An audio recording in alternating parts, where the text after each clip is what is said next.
welcome to Automobilista 2. I am going to do a short comparison video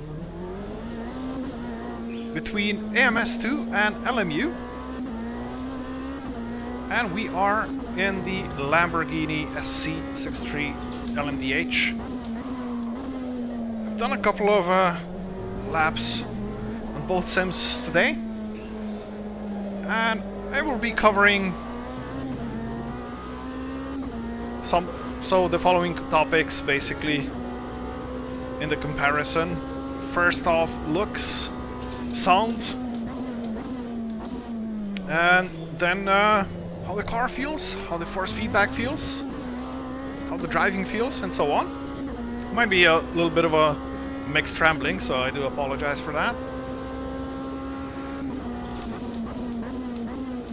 And yeah, just going off the top of the first thing on the list is the looks. I mean, this just has to be said, AMS2 does look very stunning. It does look very stunning. I have to admit that. Colors are nice and vibrant. In LMU, at least in VR, the colors are a little bit washed out. Everything is super bright. It might just be my VR settings or something. But I have to say, out of the box, both LMU and AMS2, for the looks, this takes the crown. This definitely takes the crown. It looks amazing. But moving on to the sounds, this is where I start getting a little bit less impressed. Oop. Just a wall tap.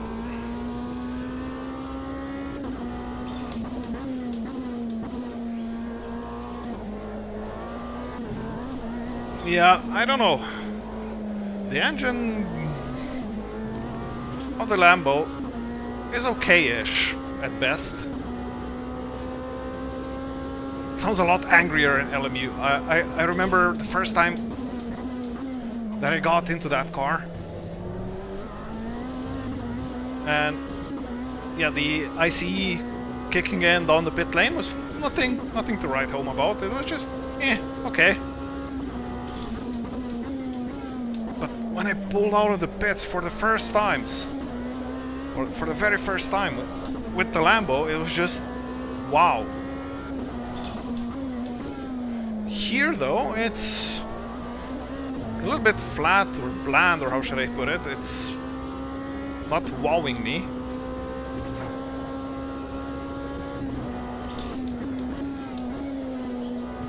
So I'm not particularly impressed.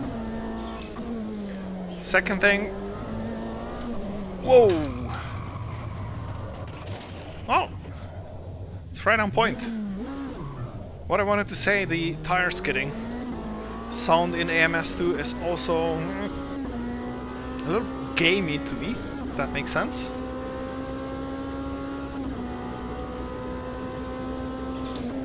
But overall, still not a very bad thing, I would say. I did also try the Alpine. What I missed there was some distinctive gear shift sounds. And I have to admit, in the Lambo, it does sound a little bit better. But in the Alpine, whoa.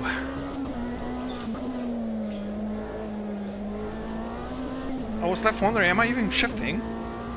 Because there was only a subtle change in the RPM tone, and that was it. There wasn't any, gearbox sound, like the clunk of the gear change or something. There is a note of it here in the Lambo, but also not a lot. And I do miss that a little bit. But again, nothing horrible. And now to the meat of the thing. Whoa. Driving. I hope I have damage off. I think I have damage off. We're good.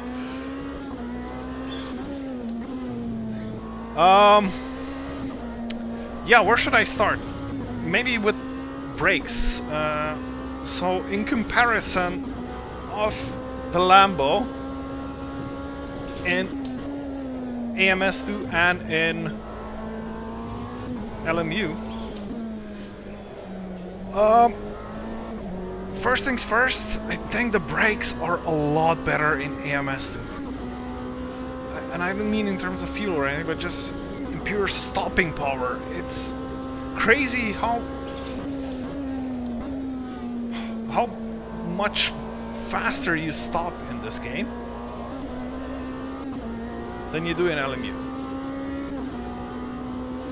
Which one is more realistic? Well, ask me when I'll drive the real Lambo, I guess. So never. And the second part about braking is, I feel like you have a lot more grip under braking than you do in LMU.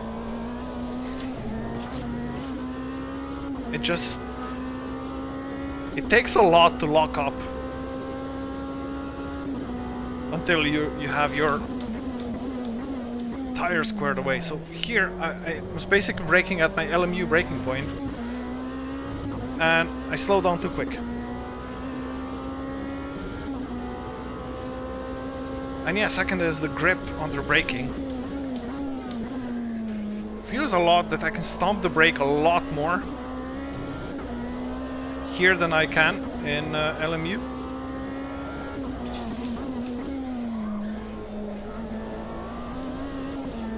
And this brings me to the second part about grip, is cornering grip. I feel here in AMS2 we have a lot more of it until we don't, like here.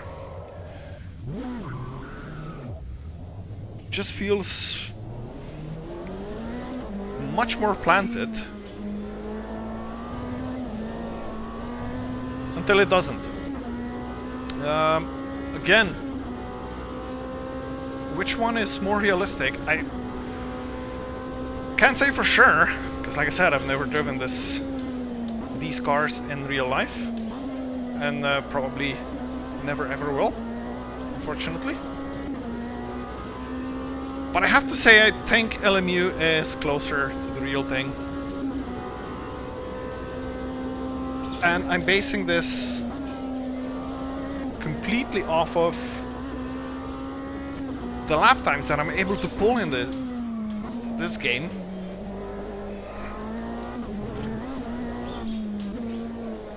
I'm driving very poorly because if you've watched any of my previous videos, you know I can't drive and talk. And look at the lap times, 55s and so on, with spins.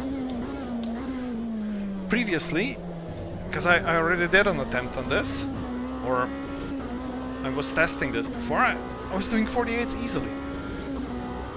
I'm not that good. I'm hardly into the 50s in LMU. Around here. So I do think LMU does it better in terms of realistic physics, realistic driving of these cars. And this brings me to the next thing about AMS that I never liked, and I never liked it before in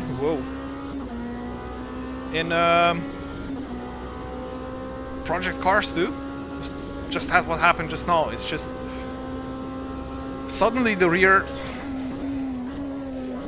forgets that it has grip, or should I say, it just wants to keep rotating, which urges you to be a little bit more careful on throttle.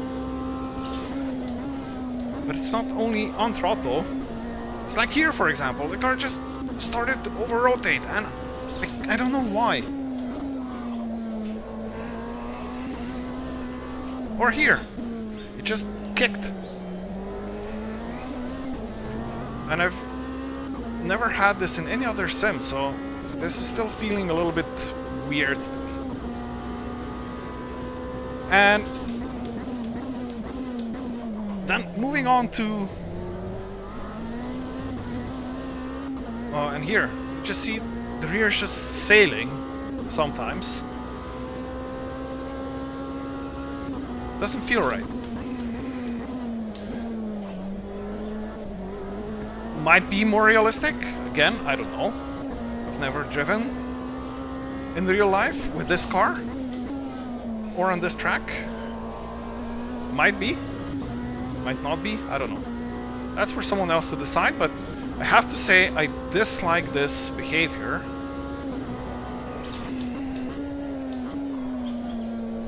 Whoa. And bringing me to the last topic is force feedback. I feel like LMU has a lot more detailed feedback. You know what the car is doing or what the wheels are doing. I chose Sebring for a couple of reasons. One, it's one of my favorite tracks. Two, it's in both games. And three, it's bumpy as hell, which gives the force feedback a proper workout. And I'm just not feeling it here. I'm just not feeling it. I just locked up here. And if I didn't hear that I locked up, I wouldn't know that I locked up. I don't get detailed information back from force feedback. Disclaimer though, I have spent literally no time setting up FFB here. I just used the stock Fanatec profile and went to town. But I still feel that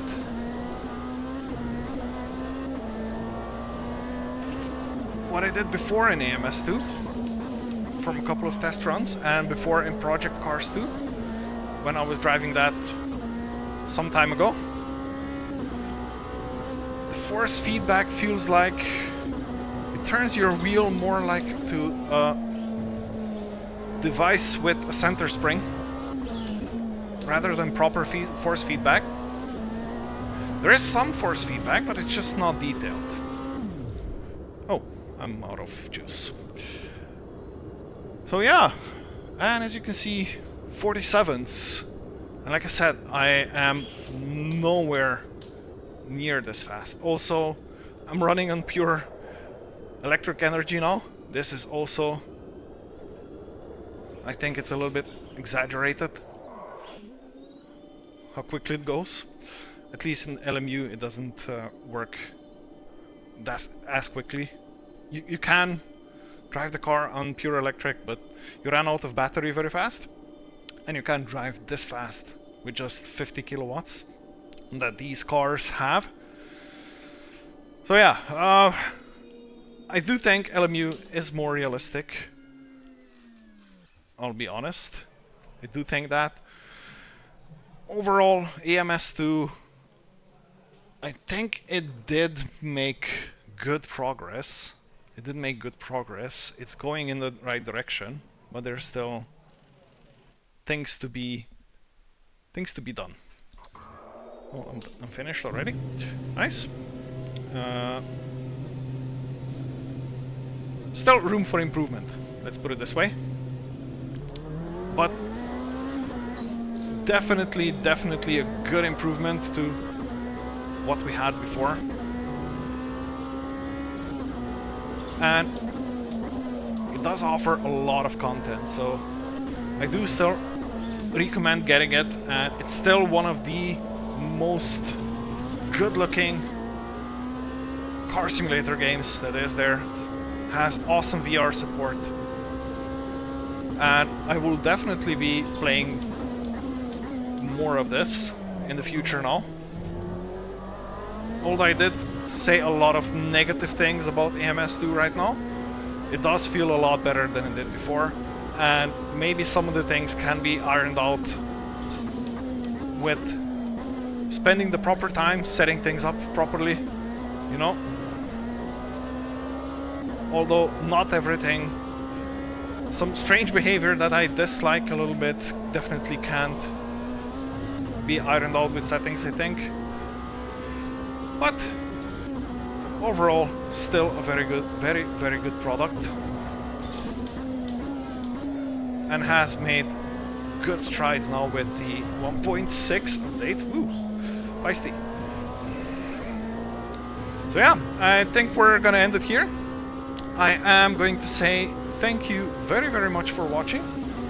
I would like to hear your thoughts on what you think about AMS2 now with the 1.6 update. Do you agree with me with my feelings, or do you see it completely differently? Let me know in the comments. And yeah, have an awesome day, and I hope you will join me in the next one. Bye bye.